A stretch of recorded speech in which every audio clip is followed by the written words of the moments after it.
नमस्कार दोस्तों, कथा वार्ता में आपका स्वागत है। आज प्रस्तुत है मालती जोशी जी की कहानी प्रत्यावर्तन।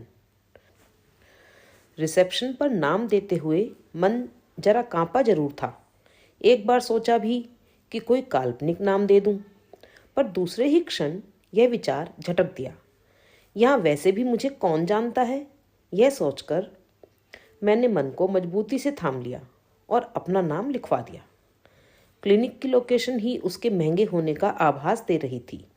भीतर की साज सज्जा देखकर तो यह साबित ही हो गया।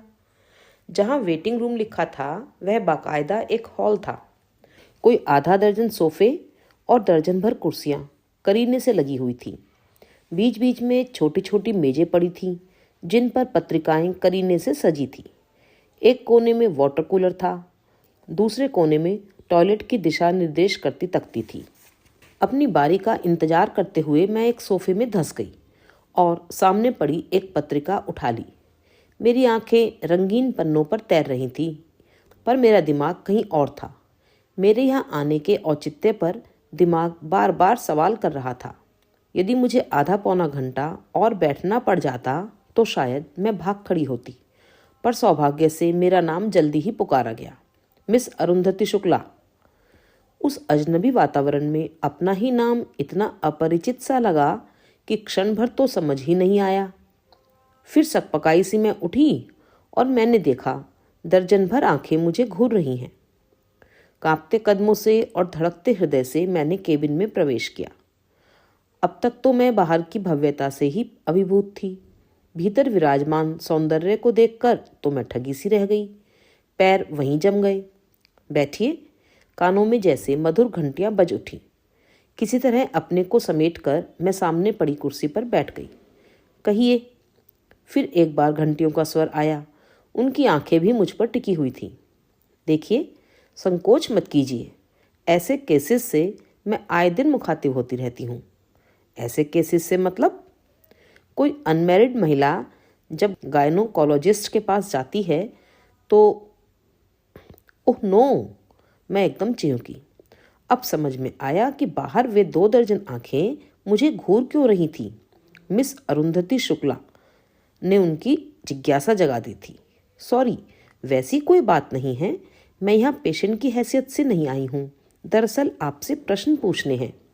आप पत्रकार हैं? नहीं, हिंदी की प्रोफेसर हूँ मैं। फिर? उन्होंने प्रश्नार्थक नज़रों से मुझे देखा। दरअसल मैं यह पूछना चाह रही हूँ कि आपकी शादी क्यों टूटी थी। उन्होंने घूर कर मेरी ओर देखा। मुझे डर हुआ कि वे कहीं आया को बुलाकर मुझे बाहर का रास्ता ना दिखा दें, इसलिए मैंने तुरंत अपनी बात स्पष्ट करते हुए कहा, मैं जानती हूँ कि यह बहुत पर्सनल प्रश्न है और मैं आपको इसका उत्तर देने के लिए बाध्य नहीं कर सकती। फिर भी अगर आप मेरी जिज्ञासा शांत कर सकें तो बहुत कृपा होगी। कारण जान सकती हूँ? मेरे लिए वहाँ से प्रस्ताव आया है। अब उन्होंने मुझे ध्यान से देखा। मैंने कहा, इस समय मेरी उम्र 34 वर्ष है। इतना बड़ा जुआ खेलने से पहले जानना चाहती हूँ कि आप ये बाजी क्यों और कैसे हारी। मेरी बात सुनकर उनके चेहरे का तनाव कुछ कम हुआ। वे धीरे से हंसकर बोली, मैं इसे बाजी हारना नहीं कहती। It was a successful retreat. मैं कुछ समझी नहीं। उन्होंने समझाने की कोशिश भी नहीं की। बोली, देखिए, ये मेरे काम का समय है। बाहर बैठे पेशेंट्स अपनी बारी का इंतजार कर रहे हैं। अगर आप 2 बजे तक रुक सकती हैं तो तफसील से बातें होंगी। तब तक आप चाहें तो थोड़ा घूम आएं या वेटिंग रूम में आराम करें। हम लोग ठीक 2 बजे मिलते हैं। वहाँ बैठकर फिल्मी मैगजीन्स पढ़ने की अपेक्षा मैंने शहर का एक चक्कर लगाना मुनासिब समझा। 1:45 बजे मैं क्लिनिक पर लौट आई। ठीक 2 बजे वे अपने केबिन से बाहर आईं। मुझे देखते ही उनके चेहरे पर मुस्कान तैर गई और वे बोली, चलें? उनकी कार में बैठकर हम लोग एक रेस्तरां में पहुंचे। टेबल शायद पहले ही बुक किया जा चुका था, क्योंकि हमें सीधे वहीं ले जाया गया। यह एकदम कोने वाली टेबल थी, जहां अपेक्षाकृत एकांत था। उन्होंने इत्मीनान से खाना ऑर्डर किया और फिर बोली, सॉरी, मैंने तुमसे बिना पूछे ही सब कुछ ऑर्डर कर दिया। क्योंकि मुझे लगा कि इस समय खाना हमारे लिए सेकेंडरी है, तो फौरन मुद्दे पर आया जाए। मैंने लक्ष्य किया कि वे बड़ी सहजता से आपसे तुम पर आ गई थी, पर उनका व्यक्तित्व ऐसा था कि मैं उतनी बेतकल्लुफ नहीं हो सकती थी। सबसे पहले तो मैं एक पर्सनल प्रश्न पूछना चाहूँगी। इतने वर्षों तक तुम अनब्याही कैसे रह गईं? Any specific reason? नहीं, कोई खास कारण नहीं। सीधी सी कहानी है। एमए में थी जब पिताजी अचानक चल बसे। दोनों भाई विदेश में थे। वे सब परिवार आए और रस्में निपटाकर लौट गए। यह तय हुआ कि एमए के बाद मेरी शादी कर दी जाएगी। फिर वे लोग माँ को ले जाएंगे। फिर माँ बारी बारी से दोनों भाइयों के पास रहा करेंगी। पैतृक मकान बेच दिया जाएगा। आधा पैसा मेरे नाम और आधा माँ के नाम पर फिक्स डिपॉजिट में डाल दिया जाएगा। माँ के कानों में जब यह योजना की भनक पड़ी तो वे एकदम बिफर गईं। कहने लगीं कि वे ना तो ये पुश्तैनी मकान बेचेंगी, ना इस उम्र में विदेश जाएंगी। जितने दिन जीना है इसी देहरी पर रहेंगी और यहीं प्राण छोड़ेंगी। भाई बेचारे पसोपेश में पड़ गए। मैंने उन्हें आश्वस्त किया कि मैं माँ के पास बनी रहूंगी, उनके रहते शादी नहीं करूंगी। इस बीच मेरी पीएचडी भी हो गई।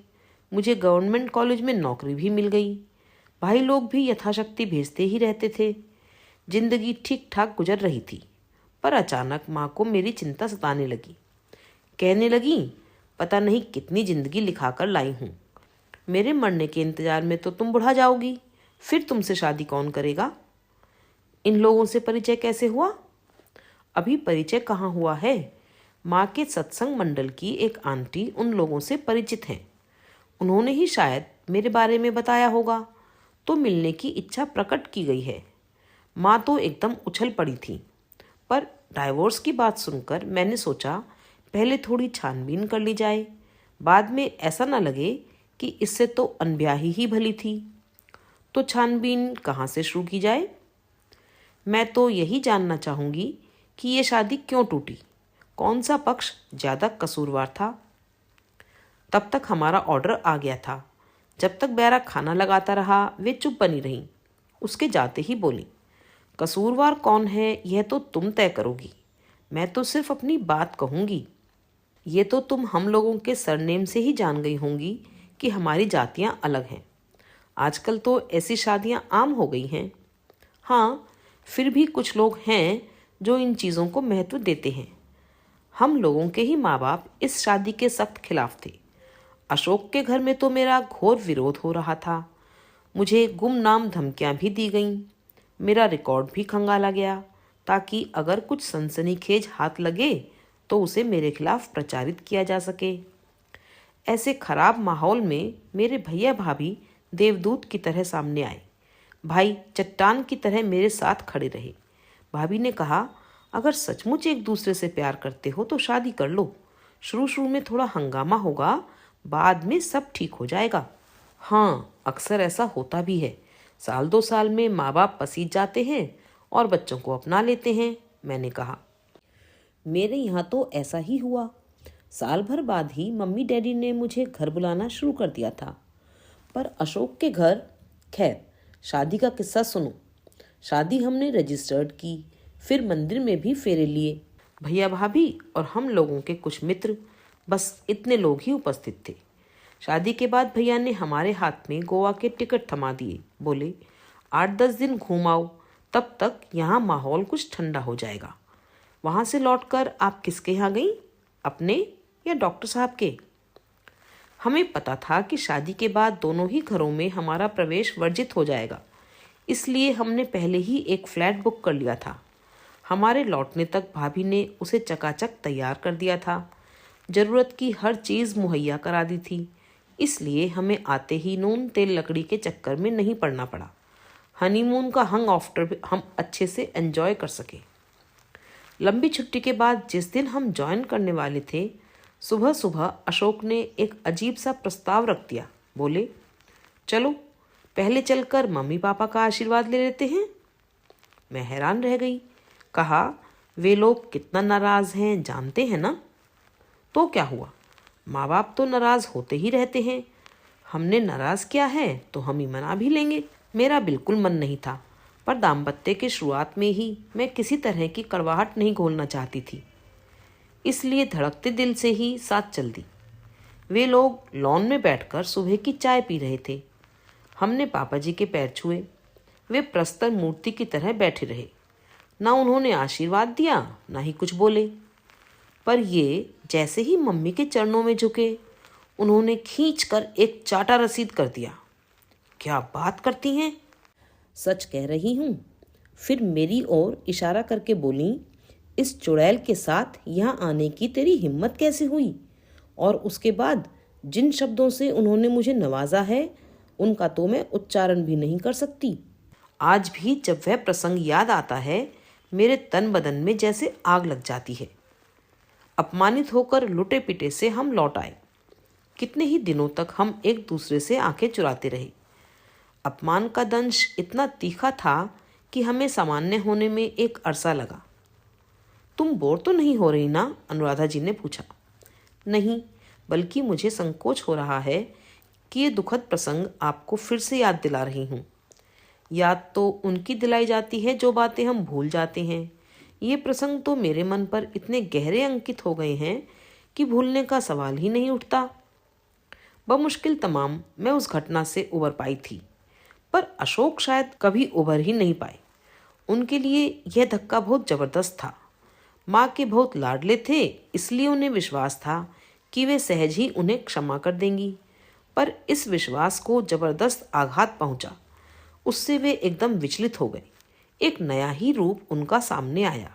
विवाह के समय जो बागी तेवर उन्होंने दिखाए थे, उसके पुनः दर्शन कभी हुए ही नहीं। अब मेरे सामने जो व्यक्ति था, वह आत्मग्लानि से भरपूर, अपराध बोध से ग्रस्त इंसान था। बार बार कहती, मैंने मम्मी के अरमानों का कचरा कर दिया। उनका नाराज होना स्वाभाविक है।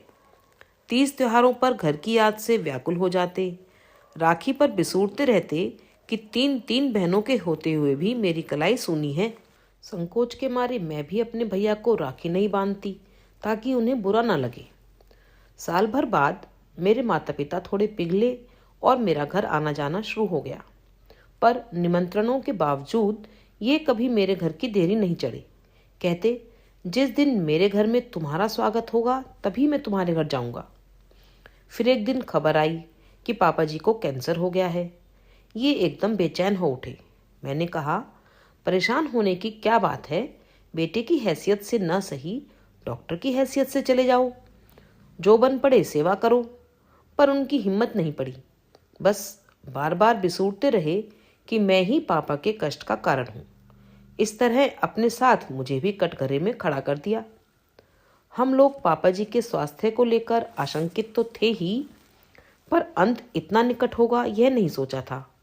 एक दिन मम्मी जी का फोन आ ही गया कि वे अंतिम सांसें गिन रहे हैं और तुम्हें देखना चाहते हैं। मैंने कहा, अब तो कोई दुविधा ही नहीं है, फौरन चले जाओ। क्यों, तुम नहीं चलोगी? मैं? मेरे लिए तो बुलावा नहीं आया है। वे एकदम झल्ला पड़े। तुम्हारे लिए क्या अलग से निमंत्रण पत्र छपवाना पड़ेगा? उस घर में मेरा जैसा स्वागत हुआ था, याद है ना? हम लोग घर नहीं अस्पताल जा रहे हैं, और क्या ऐसे समय भी तुम अपना मान सम्मान भूल नहीं सकती? बहस करना फिजूल था। बल्कि मुझे तो डर हो गया कि अगर इस बहसबाजी में पापा जी के प्राण पखेरु उड़ गए तो अशोक तो क्या, मैं भी अपने आप को माफ नहीं कर पाऊंगी। बेमन से ही सही, मुझे साथ जाना ही पड़ा। इन्होंने हौले से कमरे के द्वार पर दस्तक दी। दरवाजा धीरे से खुला। उस हल्की सी फांक से मम्मी जी ने बेटे को देखा और हाथ बढ़ाकर अंक में भर लिया। बाहों में घेर कर वे उन्हें भीतर लिवा ले गईं और जाते समय धीरे से दरवाजा ठेल गईं। मैं पसोपेश में दरवाजे पर ही खड़ी रह गई। मुझे समझ में नहीं आ रहा था कि मुझे जानबूझकर अनदेखा किया गया है या उन्होंने मुझे देखा ही नहीं था। इसी कारण भीतर जाते संकोच हो रहा था। सोच रही थी कि अभी अशोक आएंगे और मुझे कमरे में लिवा जाएंगे। इसी आशा में द्वार पर खड़ी रही जब तक कि मेरे पैर जाम नहीं हो गए। फिर हार कर बरामदे में पड़ी बेंच पर बैठ गई। सोच रही थी कि अशोक या तो मुझे कमरे में ले जाएं या घर जाने के लिए कह दें। इस तरह मेरा तमाशा तो ना बनाए। कमरे में आवाजाही बराबर बनी हुई थी, उन लोगों में अशोक की बहनें भी होंगी, पर उन लोगों ने मेरी ओर देखा तक नहीं। बात करना तो खैर दूर की बात थी। जब सब कुछ बर्दाश्त के बाहर हो गया तो मैं उठ खड़ी हुई। गनीमत थी कि गाड़ियों की चाबी मेरे पास थी। आते समय वे इतने नर्वस हो रहे थे कि ड्राइव करने की हिम्मत ही नहीं थी। मैं ही गाड़ी चलाकर लाई थी। घर आकर मैंने सामान समेटा और पापा के घर आ गई। आते समय एक चिट्ठी छोड़ आई थी। आज पक्का एहसास हो गया कि तुम मेरे कभी नहीं हो सकते। आज से मैंने तुम्हें आज़ाद किया। डाइवोर्स पेपर पर जब चाहो आकर साइन ले लेना। उन्होंने आपको मनाने की कोशिश नहीं की? नहीं। जिंदगी में उन्होंने एक ही बार हिम्मत दिखाई थी, जब घर वालों की मर्जी के खिलाफ शादी की थी। वह स्पार्क फिर कभी नजर नहीं आया। अब तो पिता की मृत्यु के लिए भी वे खुद को ही जिम्मेदार मान रहे हैं और शायद जिंदगी भर प्रायश्चित करते रहेंगे। कहानी खत्म हो गई थी और लंच भी। मेरा दिमाग एकदम सुन्न हो गया था और एक असहज मौन हम दोनों के बीच पसर गया था। बैरा प्लेटें उठाकर ले गया। फिंगर बाउल्स में हमारे हाथ भी धुल गए। फिर उन्होंने पूछा, आइसक्रीम तो लोगी ना? और मेरे कुछ कहने से पहले ही ऑर्डर दे दिया। एक पर्सनल बात पूछूं? मैंने डरते डरते कहा। वे हंस दी। इतनी देर से हम क्या राजनीति पर चर्चा कर रहे थे? नहीं, यह बात जरा ज़्यादा पर्सनल है। आप लोगों की शादी कोई 3 साढ़े 3 साल तो चली होगी। 38 months टू बी प्रिसाइज। तो आप लोगों ने बेबी के लिए नहीं सोचा? नहीं, हम लोग ठीक से सेटल नहीं हो पा रहे थे, मेंटली भी और प्रोफेशनली भी। इसलिए बच्चे की प्लानिंग टलती ही रही। अब सोचती हूँ एक तरह से अच्छा ही हुआ। बच्चा होता तो इतनी आसानी से सब कुछ छोड़ नहीं पाती शायद। It was a blessing in disguise. मेरे मन में बड़ी दुविधा है। आपका तो प्रेम विवाह था, फिर भी नहीं चला। यहाँ तो प्रेम व्रेम का कोई चक्कर ही नहीं है। मैं आपकी तरह सुंदर भी नहीं हूँ। कैसे निभेगी? खूब निभेगी। तुम्हारे पास 2 प्लस पॉइंट्स हैं। एक तो तुम उनकी सजाती हो, दूसरे थ्रू प्रॉपर चैनल प्रवेश करोगी। एक बात और, डॉक्टर लोग अक्सर जीवन साथी के रूप में डॉक्टर ही चुनते हैं। कहते हैं इससे आपसी समझ बनी रहती है। मुझ जैसी हिंदी वाली के साथ वे तालमेल कैसे बिठाएंगे?